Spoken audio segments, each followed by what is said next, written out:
നിങ്ങളുടെ എല്ലാ എക്സ്പെക്ടേഷനും തെറ്റിക്കുന്നതായിരിക്കും ഈ ഒരു വീഡിയോ. ഡോക്ടർ, എനിക്ക് എൻ്റെ ഭാര്യ അല്ലാണ്ട് വേറെ പെൺകുട്ടിയുടെ അടുപ്പമുണ്ട്. എനിക്കറിയാതെ എൻ്റെ തെറ്റാണെന്ന്, പക്ഷെ എനിക്ക് മനസ്സിനെ കൺട്രോൾ ചെയ്യാൻ പറ്റുന്നില്ല. അതെന്താ അങ്ങനെ തോന്നാൻ? എല്ലാം ഞങ്ങളുടെ ഒരു അറേഞ്ച്ഡ് മാരേജ് ആയിരുന്നു. എന്നിരുന്നാലും ഞങ്ങൾക്കുള്ളിൽ നല്ല അണ്ടർസ്റ്റാൻഡിങ് ഉണ്ടായിരുന്നു. അവളെ ജോലിക്ക് പോകാനും സ്വന്തമായി ഏൺ ചെയ്യാനും ഞാനാ കൂടുതൽ സപ്പോർട്ട് ചെയ്തത്.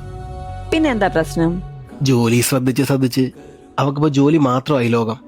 എന്നോടിപ്പം സ്നേഹം ഉണ്ടോയെന്ന് ചോദിച്ചാൽ പോലും എനിക്കറിയില്ല. ഞാനൊരു വ്യക്തിയെ പോലും ഇപ്പോൾ ശ്രദ്ധിക്കാറില്ല.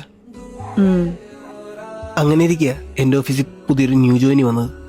എൻ്റെ എക്സ് ആയിരുന്നു ആള്. ആദ്യമൊക്കെ ഞാൻ അവളെ ഇഗ്നോർ ചെയ്യുമായിരുന്നെങ്കിലും അവളുടെ സ്വഭാവം പഴയ കണക്കാനായിരുന്നു. എൻ്റെ ഭാര്യയിൽ നിന്ന് കിട്ടാത്ത സ്നേഹവും കരുതലും അറ്റൻഷനും എല്ലാം എനിക്ക് അവളിൽ നിന്ന് കിട്ടിയപ്പോൾ എപ്പോഴും ഞാനും പക്ഷെ എനിക്ക് എൻ്റെ ഭാര്യ ഒരുപാട് ഇഷ്ടമാണ്. ഇതിനൊരു സൊല്യൂഷൻ വേണം എനിക്ക്. അതിനുവേണ്ടിയാണ് ഞാൻ ഡോക്ടറുടെ മുന്നിൽ ഇങ്ങനെ വന്നിരിക്കുന്നത്. ഡോക്ടർ നല്ലൊരു സജഷനും കൊടുക്കൂട്ടാ. അരുണിന്റെ എക്സിനോട് തോന്നുന്നത് ഒരു ടെമ്പററി അഫെക്ഷൻ മാത്രമാണ്. വൈഫിൽ നിന്ന് കിട്ടേണ്ട സ്നേഹവും അറ്റൻഷനും ഒക്കെ മറ്റൊരാളിൽ നിന്ന് കിട്ടുമ്പോഴാണ് അങ്ങോട്ട് പോകുന്നത്.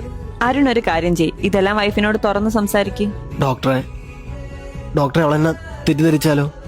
ഒരിക്കലും ഇല്ല, പുള്ളിക്കാരി കേൾക്കും. പുള്ളിക്കാരിയോട് ഇഷ്ടവും സ്നേഹവും ഒക്കെ ഉള്ളതുകൊണ്ടാണല്ലോ ഇപ്പൊ ഇങ്ങനെ പറയുന്നത് തന്നെ. ഇതുപോലെ പുള്ളിക്കാരിയും കേട്ടിരിക്കും. Thank you doctor. ഓക്കെ സജിനേട്ടാ, അടുത്ത ആളെ വിളിക്കേ. ശേഷം ഡോക്ടർ വീട്ടിലേക്ക് ഡ്യൂട്ടിയെ കഴിഞ്ഞതിന് ശേഷം